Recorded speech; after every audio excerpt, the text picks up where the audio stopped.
Buenos días, muchachos. Me da mucho gusto verlos después de un puentezote que nos mantuvo con un ratito tranquilos, un ratito nos ayudó a descansar. Espero que estén recargados con suficientes energías para continuar durante nuestras clases, y a lo que nos dedicaremos el día de hoy será a darle seguimiento a nuestro módulo 7. ¿Y qué hay en el módulo 7? Pues el módulo 7 se llama Textos y Visiones del Mundo.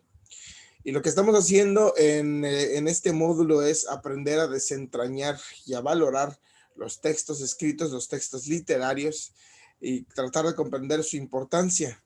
Durante nuestra primera unidad, lo que vimos fueron los elementos y los tipos de los tipos de textos más bien, y los elementos que los componen.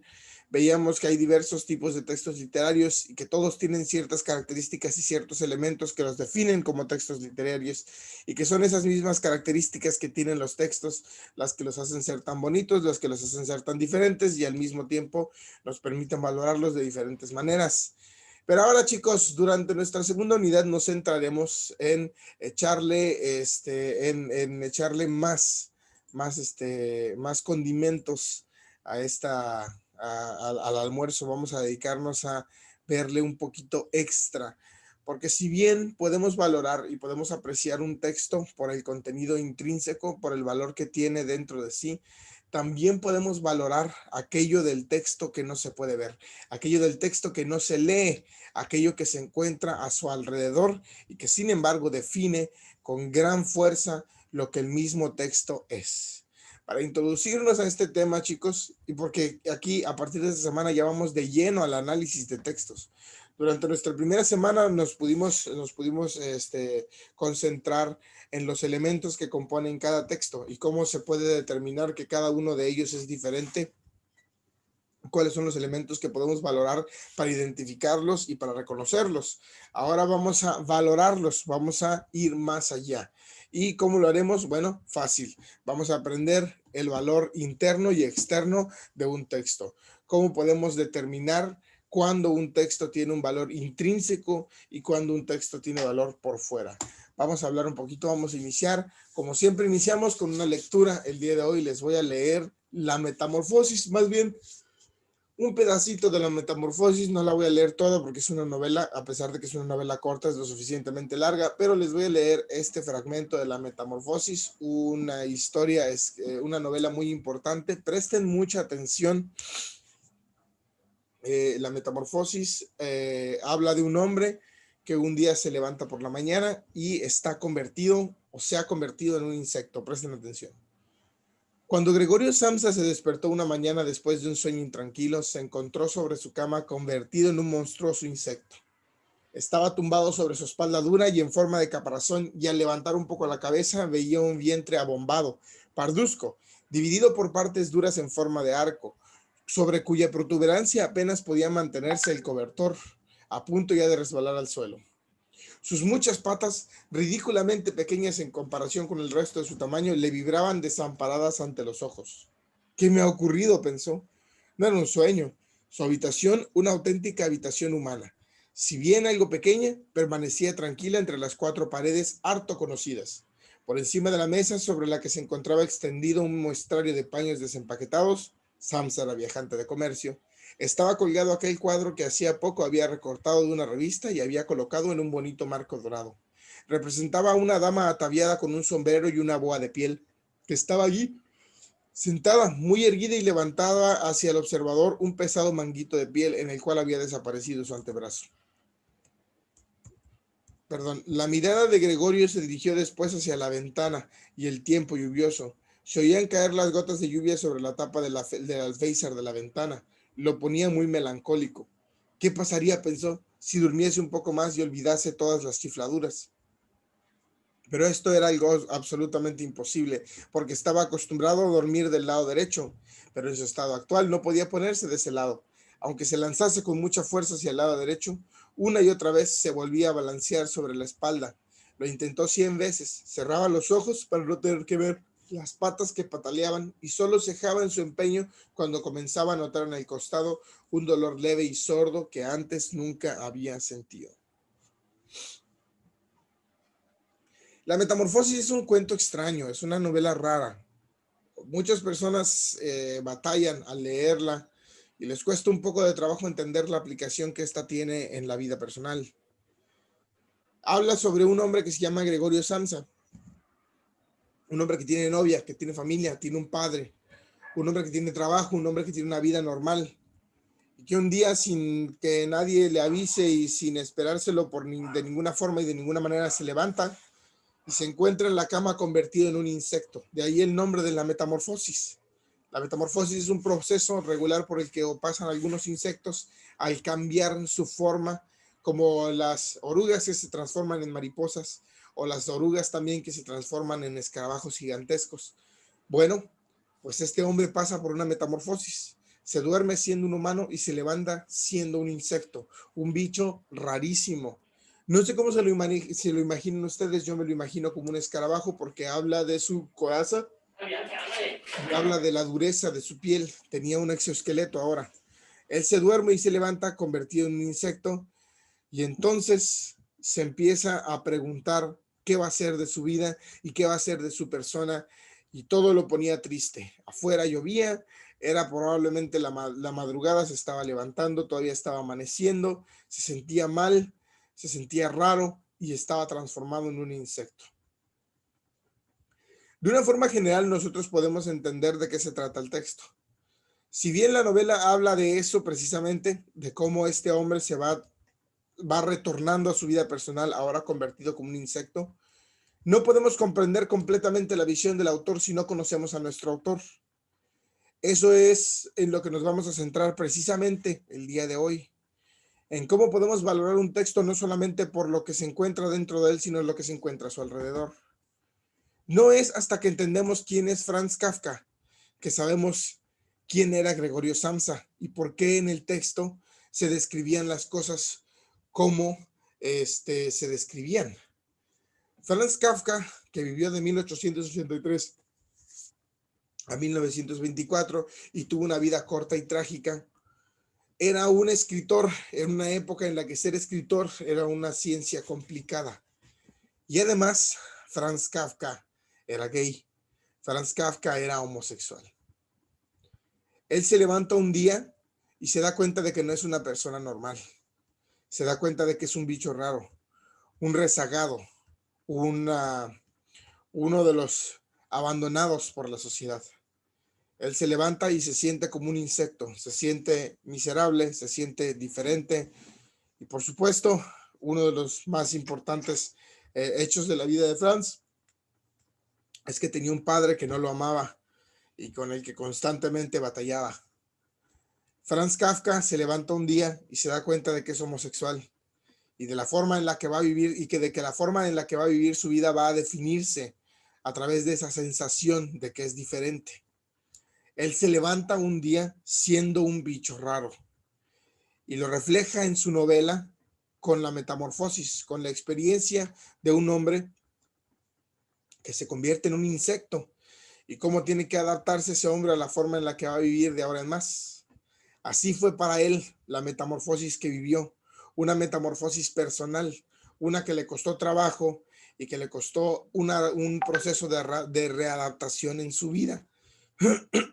Es hasta que entendemos quién es Franz Kafka que podemos entender qué es la metamorfosis y de qué es de lo que verdaderamente trata. Tenemos que aprender, chicos, que el texto entonces tiene dos formas de valorarse. Tiene un valor intrínseco, el valor que está constituido por los elementos intrínsecos, los elementos que se encuentran dentro del texto y ustedes ya los conocen. ¿Cuál es el vocabulario? ¿De qué forma está escrita? El lenguaje utilizado, la valoración bella que se encuentra en él. El vocabulario es importante porque nosotros podemos evaluar qué tan complicado o qué tan fácil de entender es un texto a partir de su vocabulario. Eso lo apreciamos dentro de lo que está escrito, dentro del texto mismo. Piensen, por ejemplo, en el Quijote de la Mancha. Hay muchas traducciones y cambios que han habido en esta gran historia que es conocida como el Quijote. Nosotros a veces olvidamos o no prestamos atención a la importancia del vocabulario porque estamos acostumbrados a que nos den textos o libros que vienen ya traducidos o que tienen diferentes ediciones y cuyas ediciones se han transformado a lenguajes o formas de lenguaje más sencillas. Pero la verdad es que si quieres vivir la verdadera experiencia de apreciar el vocabulario de un texto, habría que leerlo en la forma o la lengua en la que fue escrita. Por supuesto, si nosotros tratáramos de leer el libro del Quijote de la Mancha con el verdadero vocabulario escrito con el español antiguo en el que se escribió, veríamos diferencias abismales, como el hecho de que la H no existía antes y se utilizaba la F. Y en vez de decir hacer, decían facer. En vez de decir hice, decían fice. Y todo eso lo encontraríamos en la riqueza del vocabulario que expresa la definición de una época diferente y que además le añade un valor específico desde dentro al texto. Por supuesto, es importante que sepamos valorar la atmósfera. Como yo les decía antes, existen dos tipos de atmósfera en los textos literarios. La atmósfera que se puede ver, el ambiente físico, y la ambientación no física o la atmósfera psicológica. Dependiendo de qué tan bueno es un texto, sabrá envolvernos tanto en su atmósfera física como en su atmósfera psicológica. Es decir, cuando un texto sabe habituarte en el lugar en el que se desarrolla y te da a ti o te dota de la sensación psicológica que esperas de un texto como ese, entonces podemos valorar los elementos atmosféricos del mismo texto. Permítanme un segundo. Por supuesto, también están los personajes. Qué tan icónicos, qué tan relevantes y qué tan fácil sea identificarse con ellos también proveerán un valor intrínseco a través del cual nosotros podemos evaluar el mismo texto o valorarlo.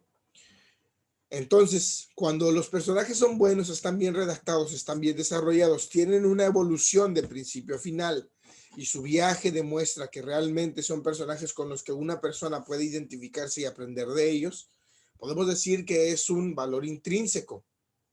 Hay muchos libros que tal vez a veces no brillan por sus protagonistas, sino por sus villanos.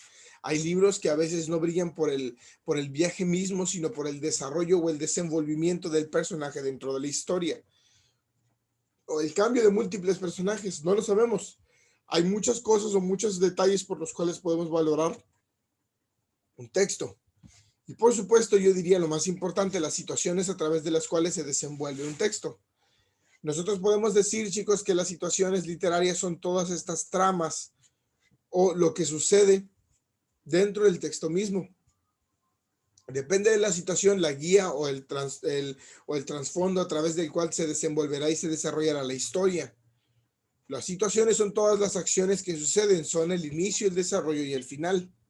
Si nosotros aprendemos a valorar estos elementos intrínsecos, podremos saber cuándo un texto posee cierta complejidad y qué tan bueno es según nuestro propio criterio. Queda en nosotros analizar y leer este texto y determinar qué tipo de vocabulario tiene, si es muy específico, si es muy técnico, si es muy especial, si es anticuado, si es moderno o si es fácil de apreciar, si es para jóvenes, si es para adultos o si es para niños. Obviamente dependerá de la edad del público o del público meta, dependerá la dificultad del vocabulario y el lenguaje. ¿Qué tal es la atmósfera?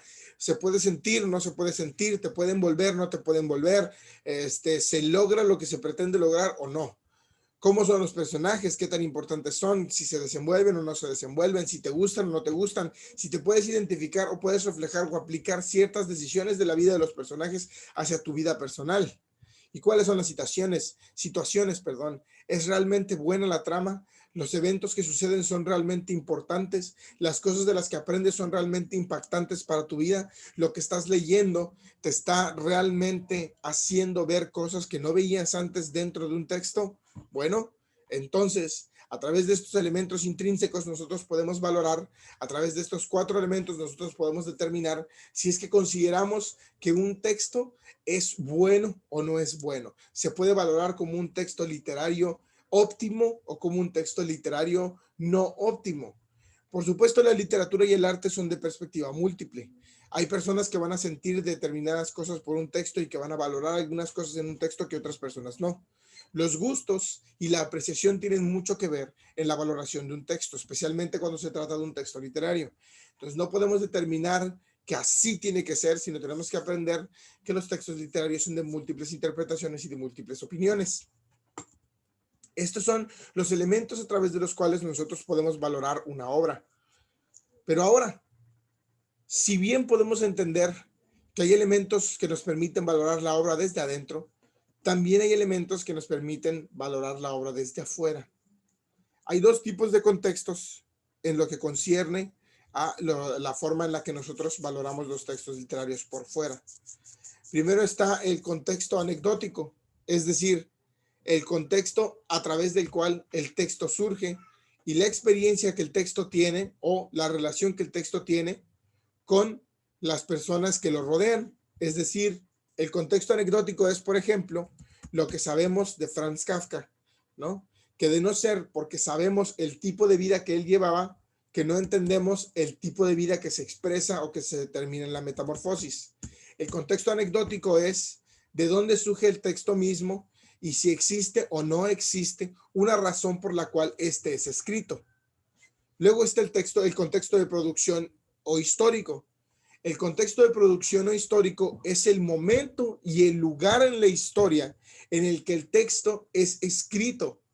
Porque es importante. Es importante saber dónde y cuándo se escribe el texto. Si lo escribe un latinoamericano, esa es su producción histórica, ese es el contexto alrededor de la producción del mismo texto, de la producción de la obra.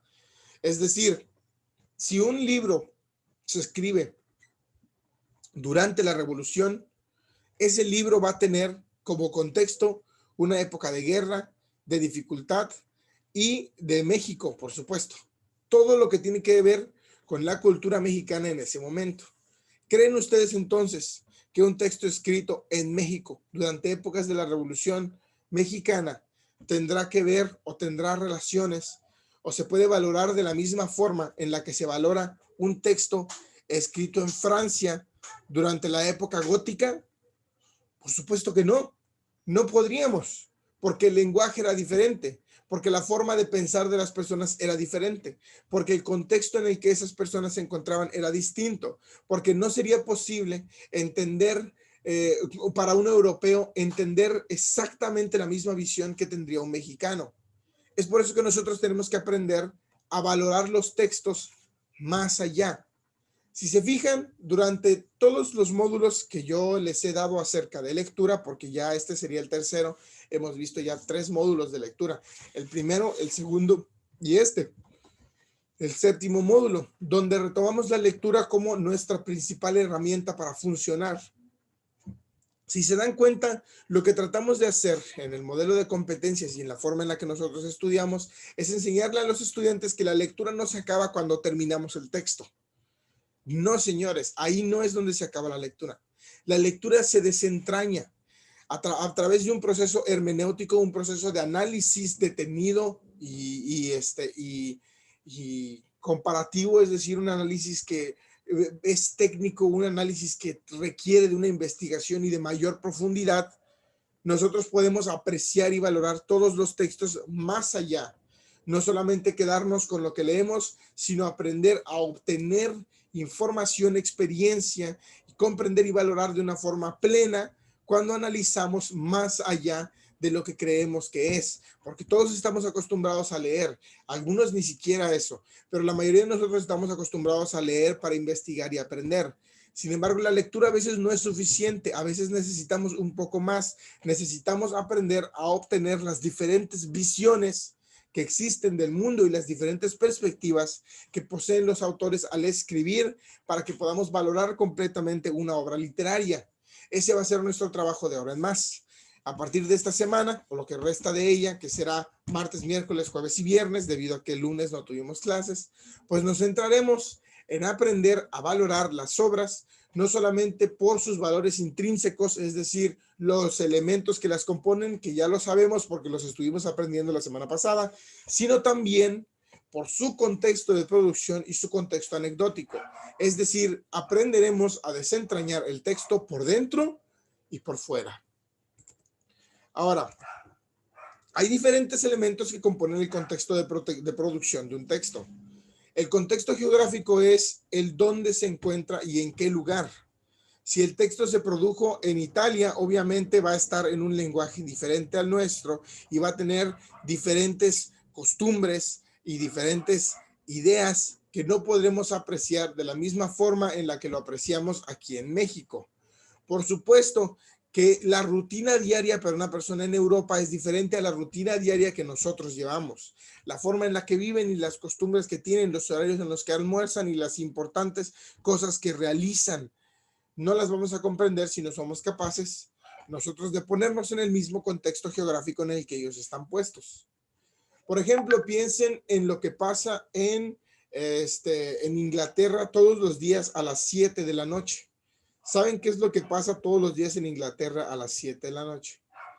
Pues nada más y nada menos, Inglaterra a las 7 de la noche lleva o se hace la hora del té. La hora del té en Inglaterra significa un momento en el que pausan sus actividades, se preparan un tecito y se lo toman. Obviamente, ese contexto geográfico nosotros como mexicanos no lo podemos apreciar porque no entendemos la importancia ni la tradición que conlleva tomar el té a las 7 de la noche. Eso solamente lo aprendería o lo entendería un británico mismo. El contexto geográfico, entonces, el lugar en el que se produce un texto literario es importante para tomar en cuenta al momento de analizarlo por fuera. Por supuesto, el contexto social también es importante.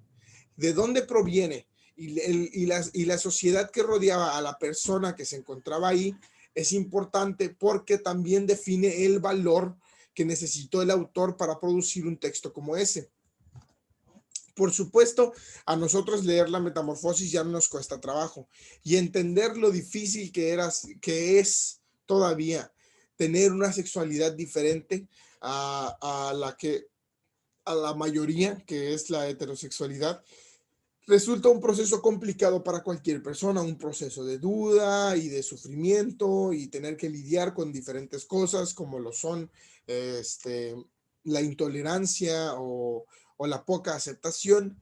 Y sí suena difícil de apreciar en nuestra época, pero imagínense cómo debió haber sido para la época en la que nació Franz Kafka.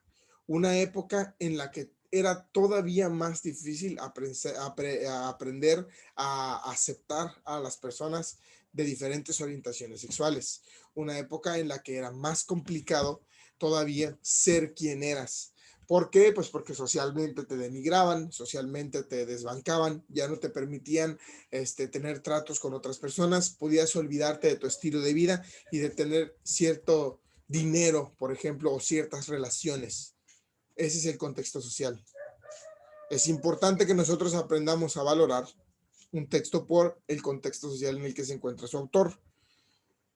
Ahora, también la forma en la que está escrita determinará o nos permitirá entender cuál es el contexto social. Cuando Latinoamérica se convirtió en el boom latinoamericano, algo importante que podemos percibir en él es que toda Latinoamérica proviene de una época de revoluciones y de batalla y de lucha social. Latinoamérica se ha definido una y otra vez por la constante lucha entre las clases bajas y las clases altas. Entonces, ese es nuestro contexto social.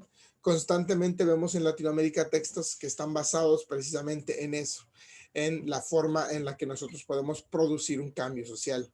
Y por supuesto también importa el contexto ideológico cultural, es decir, la cultura en la que se encontraba la persona determinada y las ideologías que tenía.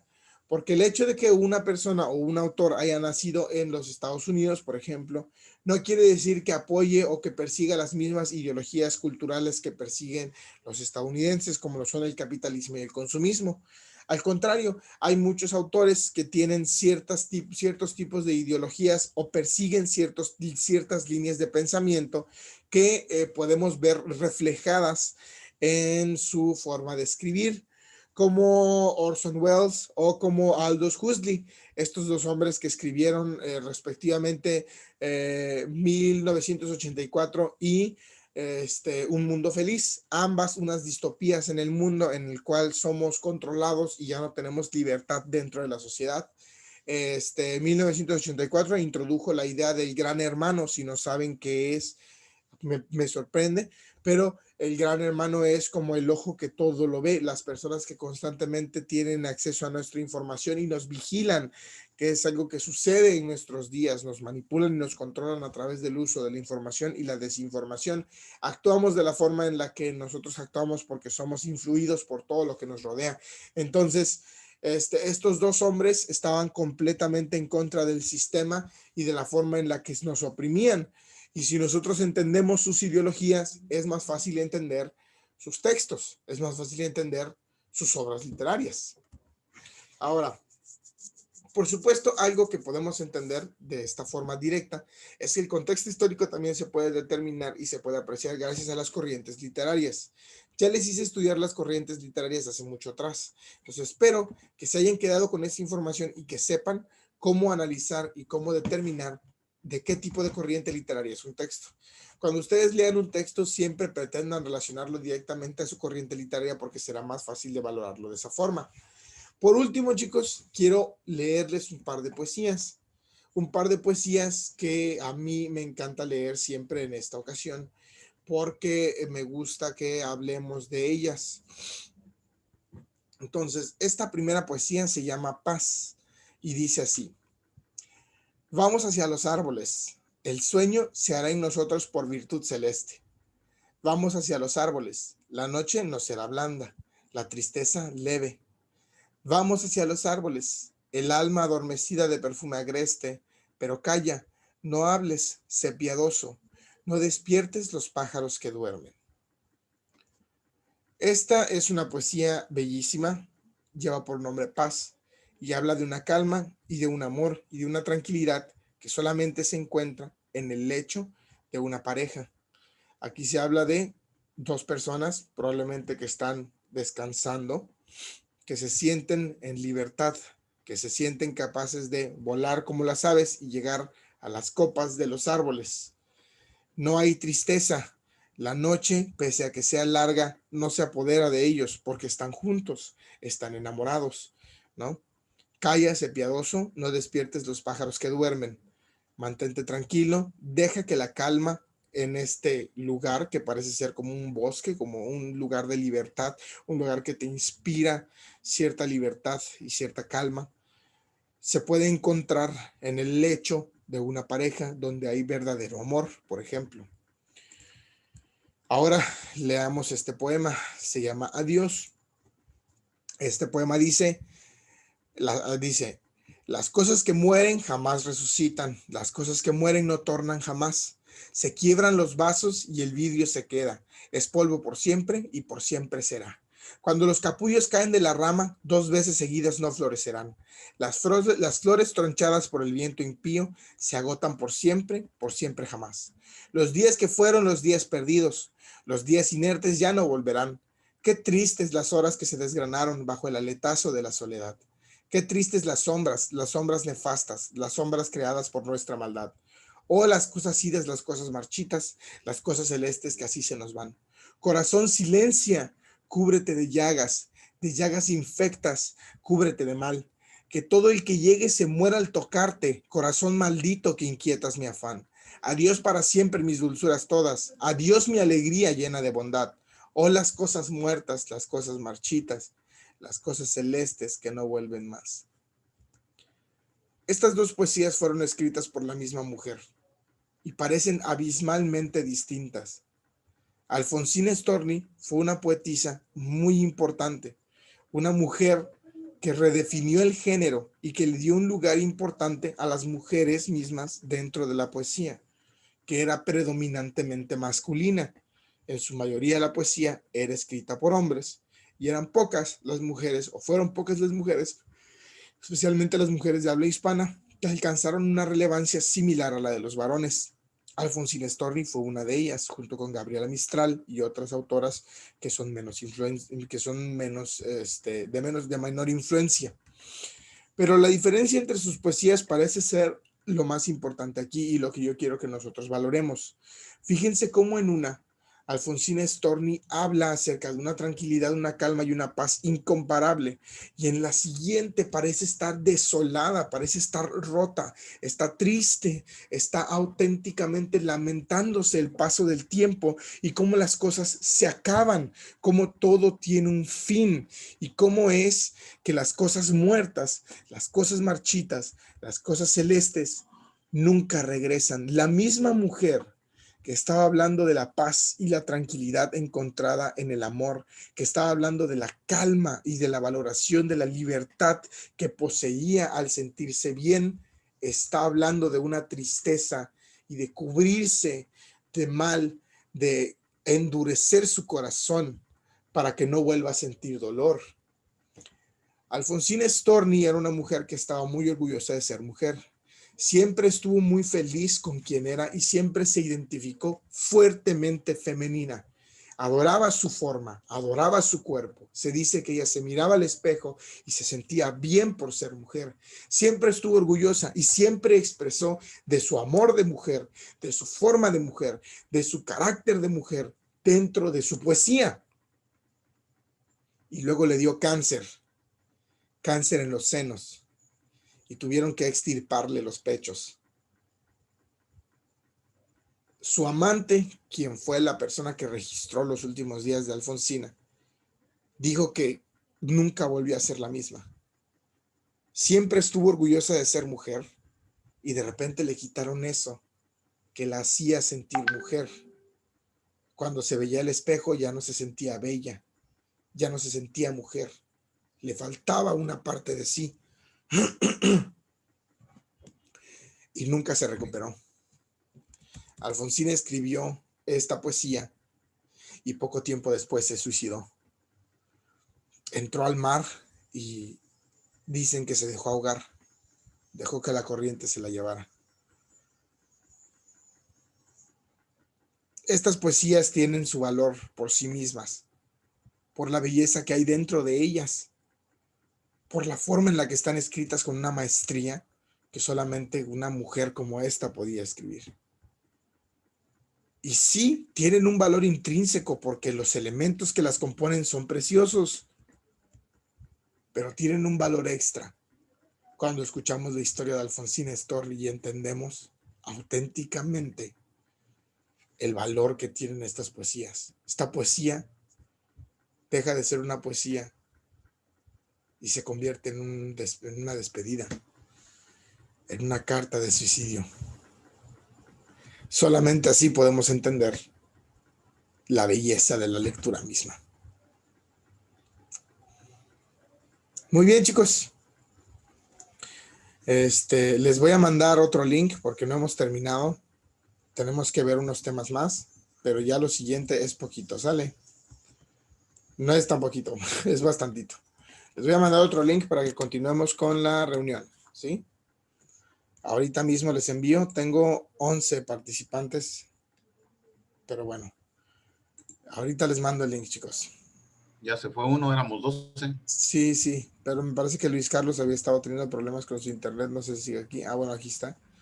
Algún otro se habrá ido. Ahorita les mando el link, chicos.